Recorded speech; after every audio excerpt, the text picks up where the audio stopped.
दोस्तों, इस पोस्ट में हम माँ का प्यार, माँ बेटे की कहानी शेयर कर रहे हैं। इस माँ बेटे की कहानी में माँ के प्रेम का महत्व बतलाती है। अक्सर हम माँ के प्यार और उसकी ममता का महत्व समझ नहीं पाते।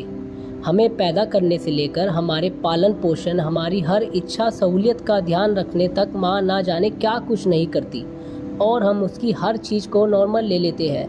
हमेशा माँ का अपने बच्चों के प्रति प्रेम दर्शाने के साथ ही बच्चों को सीख भी देती है कि अपने माँ का सम्मान कैसे करें। पढ़िए दिल छू लेने वाली यह कहानी। सोनू को माँ ने सब्जियां लाने बाजार भेजा था। घर लौटकर उसने किचन में थैला रखा और माँ को आवाज़ देने लगा। माँ उसके छोटे भाई को कमरे में बैठकर होमवर्क करवा रही थी। सोनू 22 साल का था और उसका छोटा भाई बंटी 5 साल का था।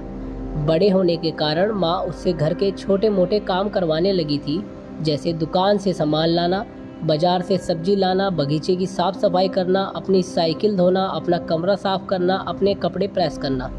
सोनू काम तो करता, लेकिन उसके मन में हमेशा रहता कि मुझे इतना काम करना पड़ता है और इसके बदले मुझे कुछ भी नहीं मिलता।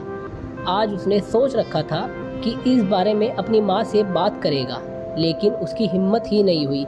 इसलिए उसने एक कागज़ में सब कुछ लिखकर माँ को देने का मन बना लिया। कुछ देर बाद वह कागज़ लेकर कमरे में गया जहाँ उसकी माँ बंटी को होमवर्क करवा रही थी। उसने चुपचाप कागज़ माँ के सामने रख दिया और माँ के कागज़ लेते ही कमरे से बाहर आ गया।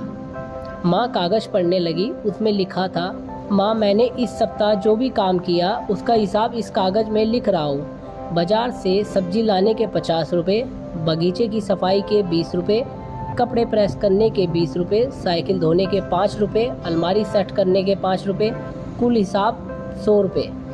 माँ मुझे इन काम के जो भी पैसे बने हैं वो पॉकेट मनी के रूप में चाहिए। आखिर कोई भी काम मुफ्त में नहीं किया जाता।